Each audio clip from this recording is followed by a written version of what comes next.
कक्षा 9वीं के देखिए एमपी बोर्ड के सभी विद्यार्थी ध्यान दें। आज के इस वीडियो में देखिए आज मैं आपको 15 मार्च के दिन का विषय समाज विज्ञान का पेपर समझाऊंगी और साथ में देखिए इसका मैं आपको सॉल्यूशन भी प्रोवाइड कराऊंगी। देखिए ये रहा इसका सॉल्यूशन। ठीक, तो चलिए बिना टाइम गवाए वीडियो को स्टार्ट करते हैं। चलिए यहाँ से देखते हैं पहला क्वेश्चन। तो ये रहा पहला क्वेश्चन कि कर्क रेखा किस राज्य से नहीं गुजरती है। तो इसका आएगा आपका उड़ीसा। कौन सा आएगा इसका राइट ऑप्शन? उड़ीसा। ग्रीष्म ऋतु में उत्तरी मैदानों में बहने वाली पवन को निम्नलिखित में से क्या कहा जाता है? तो इसका सही ऑप्शन रहेगा लू। भारत में सबसे कम जनसंख्या घनत्व वाला प्रदेश है। कौन सा है? अरुणाचल प्रदेश है। हिटलर के प्रचार मंत्री थे। कौन थे?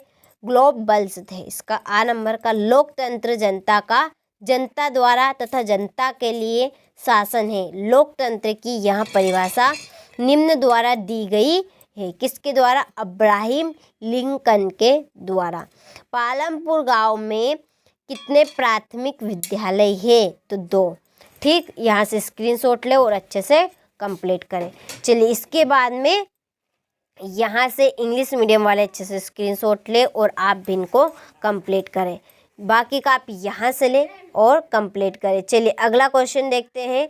एक वाक्य में उत्तर। तो देखिए रिक्त स्थानों की पूर्ति कीजिए। तो देखिए पहला, भारत के कोरोमंडल तट पर सर्वाधिक वर्षा अक्टूबर से नवंबर माह में होती है।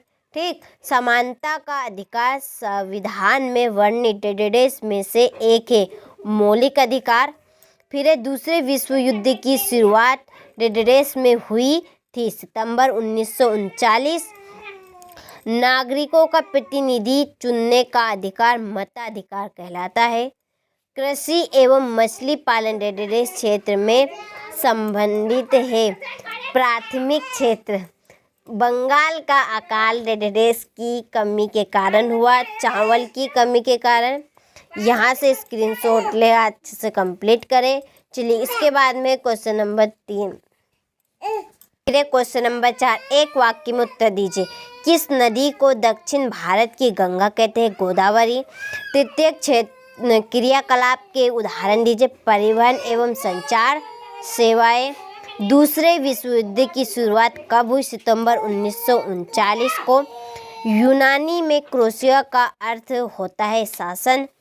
वर्साई की संधि कब हुई थी? 28 जून को। नागरिकों का प्रतिनिधि चुनने का अधिकार क्या कहलाता है? तो इसका सही ऑप्शन है मताधिकार। ठीक, यहाँ से स्क्रीनशॉट लो और कंप्लीट करें। चलिए इसके बाद में है अगला क्वेश्चन हमारा, सत्य और असत्य। भारत में जनसंख्या का वितरण समान है। तो यहाँ असत्य है। केवल में प्रति 1000 पुरुषों पर महिलाओं की संख्या 995 है। तो यहाँ असत्य है। शोषण की अवधारणा लोकतंत्र की है। तो असत्य। पालमपुर गांव में पशुपालन मुख्य उत्पादन किया गया है। तो यहाँ असत्य है। जनसंख्या वृद्धि से गरीबी बढ़ती है। यहाँ सत्य है। संपन्न लोगों की आपदाओं के समय खाद्य की दृष्टि से असुरक्षित हो सकते हैं। तो सत्य। ठीक, यहाँ से आप अच्छे से स्क्रीनशॉट ले और कंप्लीट करें। चलिए इसके बाद में यहाँ से देखिए क्वेश्चन नंबर 6। तो ये रहा क्वेश्चन नंबर 6 हमारा। स्क्रीनशॉट ले अच्छे से कंप्लीट करें। इसके बाद में व्यापारिक पौने किन्हें कहते हैं? चलिए अगला क्वेश्चन है, भारतीय जलवायु को प्रभावित करने वाले कारक लिखिए। इसके बाद में है अगला प्रश्न हमारा, वनों के महत्व लिखिए। चलिए वन संरक्षण क्यों आवश्यक है? भारत के 2 औषधि पौधों के नाम एवं गुण लिखिए। चलिए 10वां प्रश्न। इसके बाद में है द्वितीय इंटरनेशनल क्या था? कार्ल मार्क्स कौन था? इसके बाद में 12वां प्रश्न। ठीक, इसके बाद में अगला क्वेश्चन, लोकतंत्र की खिलाफत दोष लिखिए। लोकतंत्र का बेहतर अर्थ से आप क्या समझते हैं, स्पष्ट कीजिए। नेहरू जी के अनुसार नए भारत के सपने किस तरह विश्व से जुड़े हैं? संविधान संशोधन क्या है? भारतीय चुनाव प्रणाली के मुख्य दोष का वर्णन कीजिए।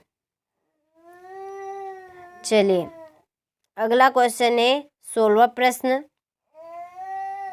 मानव पूंजी निर्माण क्या है? 17वां प्रश्न।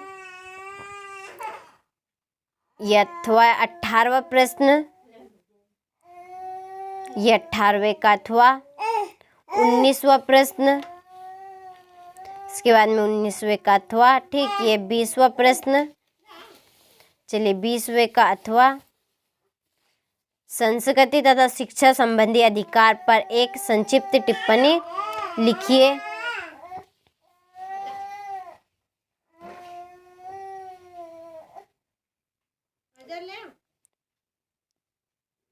चलिए फिर अगला क्वेश्चन हमारा,